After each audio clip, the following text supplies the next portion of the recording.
We are live. Welcome to Com Nation. Yes, thank you. Hey, for those of you who are here for the first time, welcome. For those of you who have been here before, welcome back. Thanks for coming around again. Exactly. For those of you who are looking for a slickly produced professional trivia experience, this is not the show you want to see. Exactly. But we just do this to have fun. If you want to have fun, hopefully you have fun. If you don't have fun, let us know. If you do have fun, or you like bad jokes, or you like comic books, or you don't know a lot about comic books, but maybe you like comic book movies, hit the like button, hit the subscribe, hit the follow. Come along with us. Tweet the bird. Don't give us the bird. Exactly. And tonight, hopefully you know what we're talking about, but tonight, or evil lurks. It's the shadow.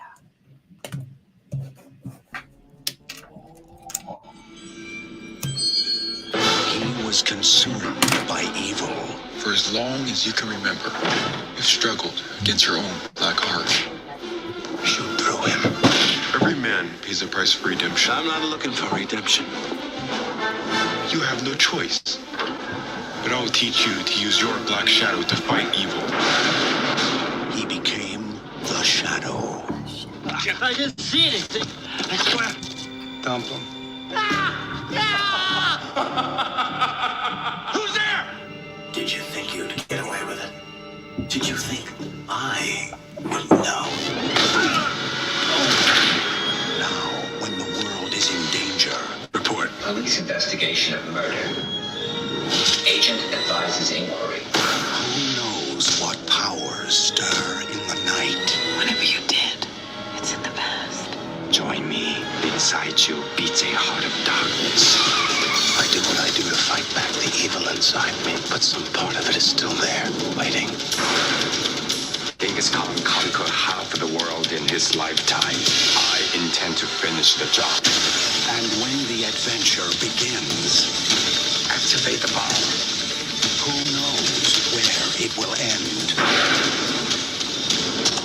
Alec Baldwin, John Lone, Penelope Ann Miller, and Tim Curry. Who knows what evil lurks in the hearts of men?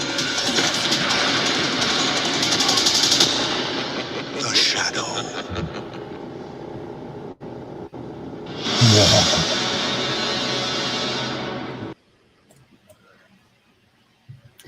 So, the shadow knows what lurks in the hearts of men. The clip we just showed was from the Shadow movie, which was released in 1994. If you want to watch it, shoutfactory.com is the ones who have, I think, the DVD, the Blu-ray, etc. I'm not aware of it being anywhere streaming, but it was directed by... Yeah. It shows up occasionally. It was directed by Russell Mulcahy and starred Alec Baldwin, Penelope Ann Miller, Ian McKellen, who was not in that trailer. But the Shadow, he's been everywhere. He's been everywhere. He's done everything. You know the Shadow, but you might not know that there was a graphic novel, and a pretty good graphic novel. That's what we're talking about tonight. If you're playing the trivia, and I hope you're playing the trivia, go to crowd.live/ZQDMB. I'm sorry, ZQDMW. And hey, if you're watching this on replay, next time you should be here live. It's way more fun to play around. And hey, a lot of times I give the rules, but come on, you can figure it out. Get it right, get it fast. It's multiple choice. Take a guess. If you think it's wrong, it's multiple choice. Choose the one that's best. Yes. Who knows? All right. Who knows what answer lurks in the heart of our trivia? Well, Todd probably does. All right. We ready to start? Yes. Dun, dun, dun, dun.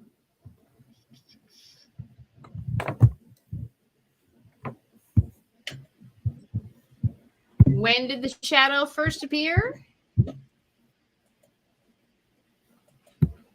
It's been around for a darn long time. Very long time. Looks good for But his it age. first appeared in July of 1930. The Shadow was the mysterious narrator of the radio program Detective Story Hour. Yes. The Shadow became so popular that folks started making, Inquiries. They putting wanted to read the stories magazine. about him in Yeah. Detective Story magazine. Because people Originally, wanted to know he was- more about that Shadow character. Originally, he was just like the Rod Serling of his time. Showed up, introduced the Exactly. mystery, and left. But All they were right. popular. Now we know the Shadow. Mhm. What were his superpowers?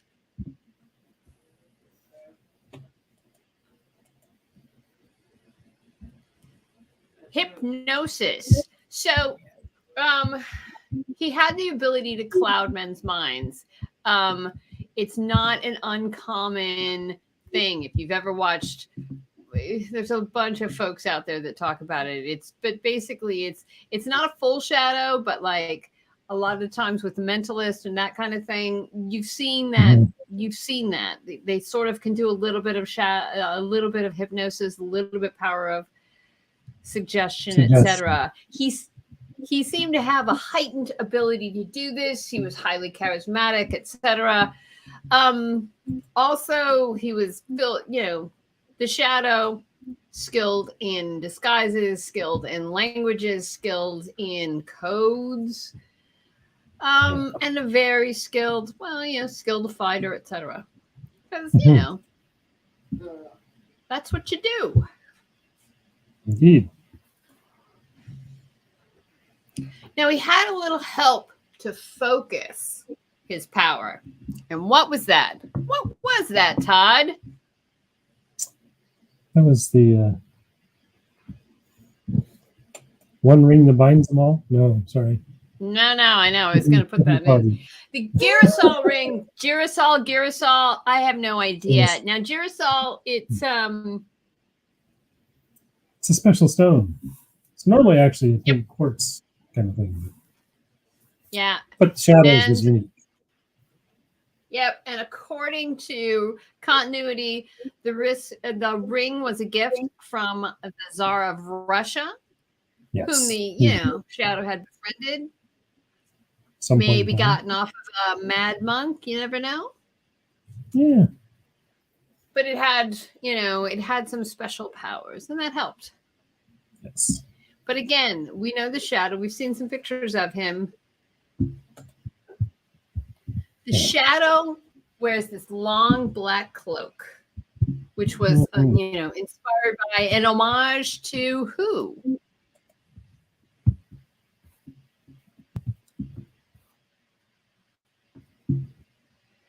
Bela Lugosi. Okay, now, Todd, what for no additional points? What movie was Bela Lugosi running around in that black cape in? Dracula, which came out in 1931. I actually played him on stage before that. So, was the question whether you saw him in the movie or actually saw him on Broadway? Exactly. So we all know now we are so familiar with not only superheroes running around in cape, but vampires running around in capes. But Bela Lugosi was the innovator. He was the starter of taking that cape and using it for dramatic effect, throwing it over and being able to do whatnot, but the cape, Bela Lugosi and the cape. Yes. Every superhero who has a cape, basically they're mimicking the Shadow, and the Shadow was mimicking Bela Lugosi. The only one that counts.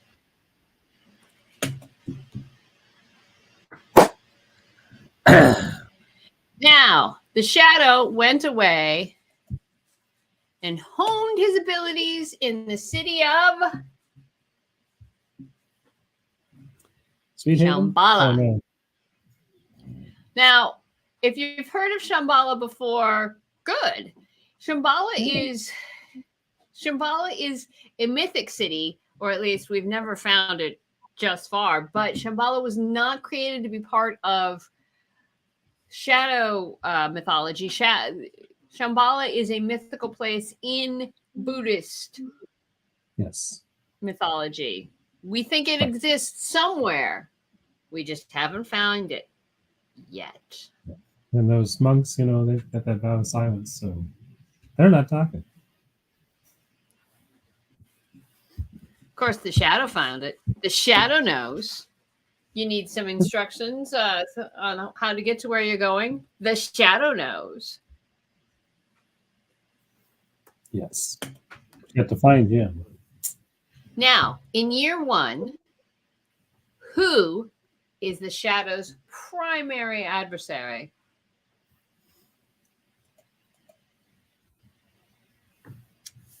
And that would be Gerhard Zorn. That would be, yes, Dr. Gerhard Zorn.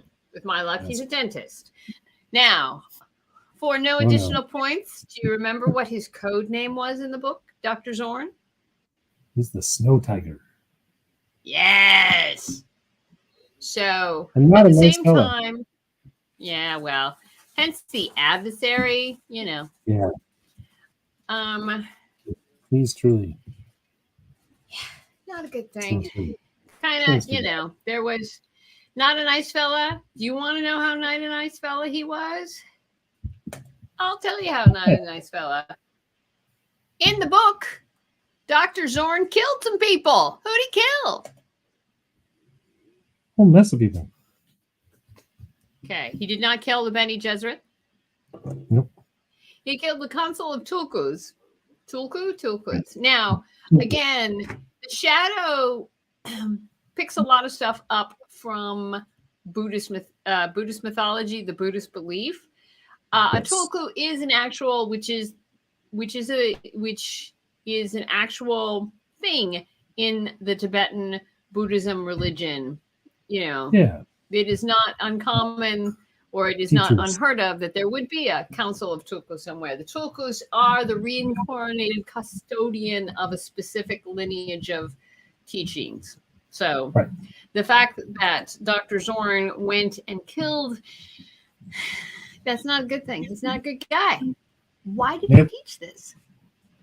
But while Dr. Zorn is the primary enemy, the primary adversary in Shadow Year 1, he is not the Shadow's arch enemy, overarching nemesis. Who is that? And that would be Shaka Khan. No. I feel for you, but it's not Shaka Khan. It's not? Okay. It's Shiwa Khan. Right. Who is apparently the last living descendant of Genghis Khan. Mm-hmm. Out to conquer the world. So Shiwa Khan, again, appears a little bit later in the book, I believe. It definitely was in the movie. And, and for no additional points, Todd, who created Shiwa Khan? Oh. Walter Gibson. Yeah. Took the shadows out. Exactly. Yes. So, but the shadow, he's got some friends too. He doesn't have just arch enemies. Yep. He's got some allies. Who is the shadow's companion?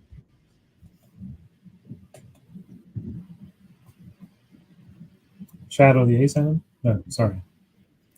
Margot Lane. Now, again, the Shadow started as a radio program, radio narrator.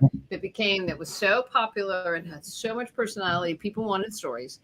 That led to the magazines, that led to comic strips, that led to the graphic novels such as this one, but started on the radio. So, Todd, for no additional points, who was the first actress who voiced Margot Lane? That'd be Agnes Moorehead, who most people know as Samantha from Bewitched's mother, or poor Dagwood's ever torturing mother-in-law. Exactly. Yes. So Margot, depending on who is writing the book, etc., sometimes she is, well, like a Robin to the Shadows Batman. Sometimes she's an Alfred to the Shadows Batman. But she almost always, and Todd, correct me if I'm wrong, Margot almost always, she knows his secret. She's got his back. She is not just someone he's dating. She is his partner. Yeah.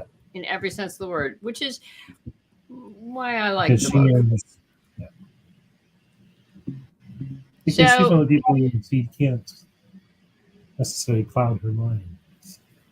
She's got a little bit of psychic savvy herself. There you go.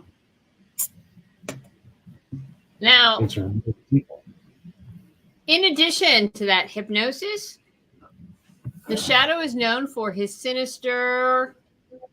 It's not his sinister snoring. That's Todd. It's the sinister laugh. Yes. There's a lot of stuff that the Shadow, more than some of the other characters you will run into, just really relies on psychic warfare. He's got some ability, absolutely, but he also understands the theatricality of what he's doing. He understands that, like, it's easier to terrify someone, and once you've got them terrified, maybe they're a little bit more willing to do your will. Once you've sort of completely freaked them out. Sort of similar to how Batman. Yeah.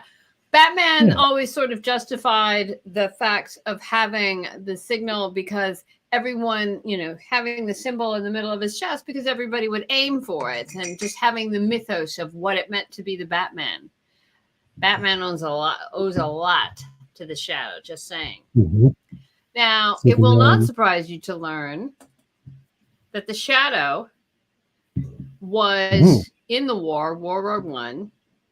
Right. What was his code name? It wasn't White Wolf. Todd, for no additional points, who was White Wolf? And that would be the new code name for Bucky, aka the Winter Soldier.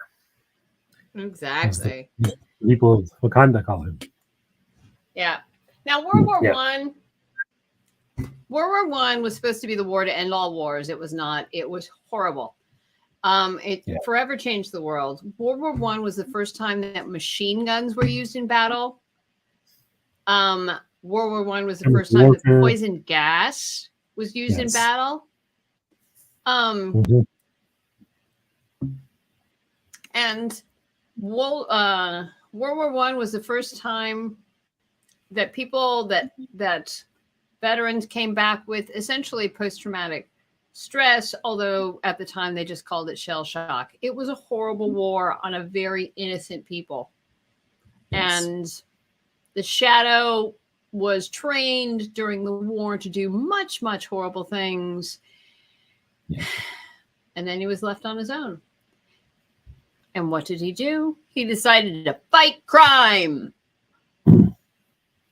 Take all those skills he'd learned and see if he could do some good with them. Now, at the beginning of Shadow Year 1, what has just happened? The Great Leslie's run the Great Race. No. I know. The evil Dr. Fate. Black Tuesday, also known as the Great Crash.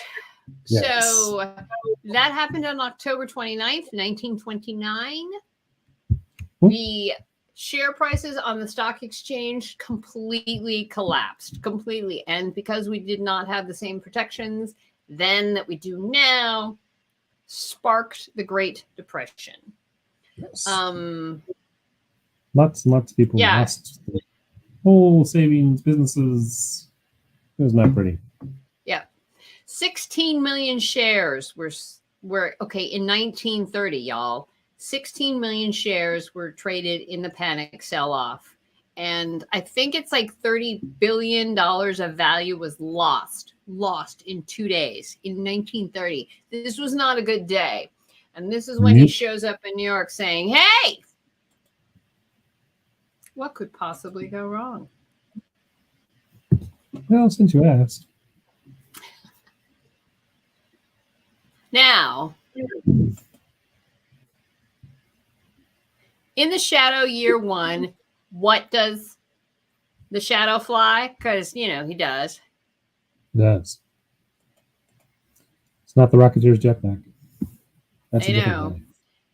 I'm just telling you, if, you know, my birthday's a few months off, if y'all want to get together and buy me an autogyro, that's okay. I will take one. An autogyro, if you don't know, you should go look it up. But if you ever saw the movie It Happened One Night, and that vehicle that they flew in that's it. Mm-hmm. Daddy Warbucks had an autogyro. Howard Hughes had one in The Rocketeer. I don't remember if it was in the movie, but I know it was in the comic. But you'll probably know it. There you go. But you'll know it because Batman, who did we mention Batman owes a lot to the Shadow? Batman had a bat gyro. And the most recent time I can remember, and correct me if I'm wrong, I know that John Byrne put an autogyro in Generations because they're cool. Birthday's coming up. You can buy me one. It would be okay. I'd give you a ride. Mm-hmm. Or flowers, autogyro, either one will work. Now,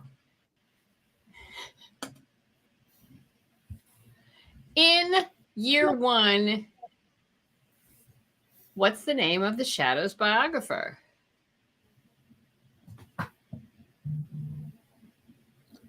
It's not Lamont Cranston. Yep. It's the name of the Shadow.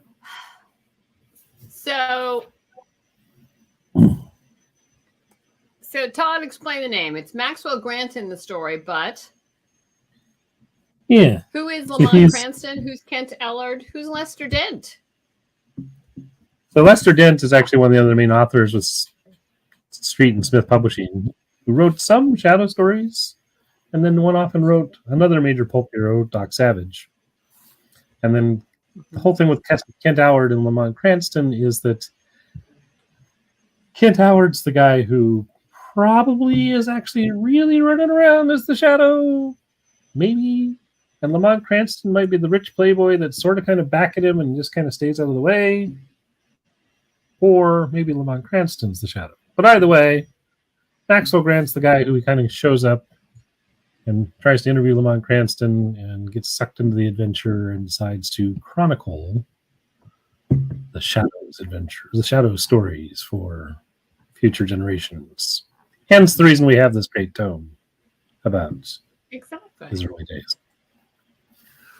Yeah. Gets a little confusing, doesn't it? But there you go. But I really have to say, there's been several people have taken the name of the Shadow. I have taken the Shadow, and Dynamite does a really nice job, which Matt Wagner does a really nice job making it work. Mm-hmm. So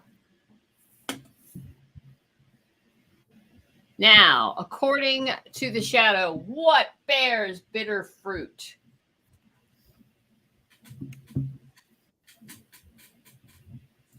Pomegranates. Probably true. So here's the thing. Everybody knows what evil lurks in the hearts of men. The Shadow knows. Everybody. Right. But That was the You intro have all the line. radio shows. Yeah, that's how it started. Okay. But at the end of every episode, there would be the weed of crime bears bitter fruit. Mhm. Right? And then Right. and then came the next line that also everybody knew, which is Shadow. crime doesn't pay. Crime doesn't pay. While it may not have originated with the shadow, crime doesn't pay as a line was made famous by the shadow. Yeah. So, and by the way, just to be us, the early episodes had as their exit line, "As you sow evil, so shall you reap evil," but still had crime doesn't pay. The shadow knows. Mhm. Now, again, tonight we were talking about the shadow year 1 and here's the blurb. The shadow has enjoyed nearly a century of enduring popularity as the first and greatest hero of the golden age of pulp magazines. Here, for the first time, is unveiled the origin story of how the Master of Men returned to America following his many adventures abroad in the aftermath of World War I. How did Lamont Cranston launch his legendary crusade against crime, assemble his vast network of covert operatives, and meet his lover and companion Margot Lane? A treat for longtime Shadow fans, absolutely true, and perfect introduction to the character for a whole new generation of readers. Who knows what evil lurks in the hearts of men? The Shadow. Yes. So, it was written by Matt Wagner. Mhm. He's done all sorts of great stuff, including another take on the Green Hornet, his own characters, Grendel and Beowulf, Skim's Son, Batman, Sandman, a lot of other good pulp heroes. Grendel, yeah. Yep. And it was the illustrations were done by Wilfredo Torres. Yes. So, who's best known, I think, for this and some Batman work. I don't know what else he's done. He's done some of the other pulpy stuff for Dynamite as well. But yeah. Yeah. He's got a good sense of light and shadow. And tonight, Harold, you're the winner. Good job. Nice job, Harold. We'll give you a high five. Obviously, you know. You get a big no prize. What lurks Thanks for coming in. Again, we hope you had fun. We hope you learned something. Yes. If you didn't, let us know. If you did, help. If you did, please hit like, subscribe, follow, etc. We're obviously clouding Ruth's mind here, or at least the tongue. It's the ring. It's the ring. But we're going to continue to do this as long as you keep coming back. If there's a book you want us to do, let us know. If there's something you're curious about, let us know. If there's something we could do better, let us know. If you like our bad jokes, by all means, let us know. And above all, read more comics. Read more comics. All right. See you next week. Good night, all. Bye. The shadow knows.